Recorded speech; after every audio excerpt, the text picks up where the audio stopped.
আত্মহত্যার অভিযোগ চাপে, আর তাতেই কমিশনকে তোপ মুখ্যমন্ত্রীর। কমিশনের পরিকল্পনাহীন কাজের চাপের অভিযোগ শুধু করেননি, এছাড়াও নির্বাচন কমিশনকে কড়া ভাষায় আক্রমণ করেছেন। কথা বলবো প্রতিনিধি আবিরের সঙ্গে। আবির, একেবারেই তাই। এবং 28 জনের মৃত্যুর ঘটনা ঘটেছে এবং পরিকল্পনার যে অভাব, যথাযথ পরিকাঠামো ব্যবহার না করে কাজ করা হচ্ছে। যে কাজ করতে 2 বছরের বেশি সময় লাগে, সেই কাজ কি করে মাত্র 2-2.5 মাসের মধ্যে করানো হচ্ছে, এবং যে অসম্ভব রকমের মানসিক চাপের মধ্যে দিয়ে তারা যেতে হচ্ছেন, সেই প্রসঙ্গের কথা এদিনকে বারবার ধরে উল্লেখ করেছেন তিনি তার এক্স হ্যান্ডেল পোস্টে।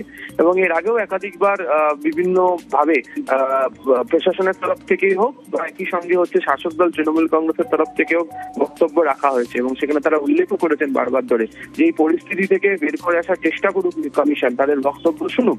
কিন্তু যে ধরনের পরিস্থিতি তৈরি করে দেওয়া হচ্ছে তাতে বিএলওরা যথেষ্ট চাপের মধ্যে পড়েছেন, সেই প্রসঙ্গের কথা এদিকে এক্স হ্যান্ডেল পোস্টে উল্লেখ করেছেন মুখ্যমন্ত্রী। বেশ।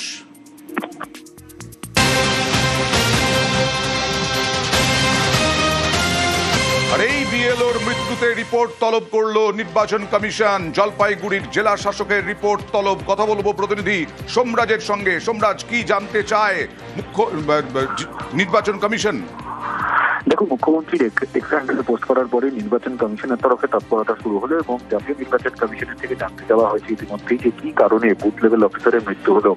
তিনি কি অত্যাধিক মানসিক চাপে ছিলেন? ইসরায়েলের কাজের জন্যই তিনি আত্মহত্যা করেছেন? গোটা বিষয়টি নিয়েই জানতে চাওয়া হয়েছে। বিশেষত কি কারণে মৃত্যুর ঘটনা ঘটলো, গোটা বিষয়টি জানতে চাওয়া হয়েছে এবং বলা হয়েছে জলপাইগুড়ি জেলা শাসকদের দ্রুত রিপোর্ট পাঠাতে এবং পরিবারের সদস্যদের সঙ্গে কথা বলেই তাদের বয়ান নিয়ে রিপোর্ট পাঠানোর নির্দেশ জলপাইগুড়ি জেলা শাসককে দেওয়া হয়েছে বলেই কমিশন সূত্রে খবর। রাজ্যের মুখ্য নির্বাচনী আধিকারিকের দপ্তরে সেই রিপোর্ট এলেই জাতীয় নির্বাচন কমিশনকে পাঠানো হবে, তেমনটাই কমিশন সূত্রে জানা যাচ্ছে। ওকে।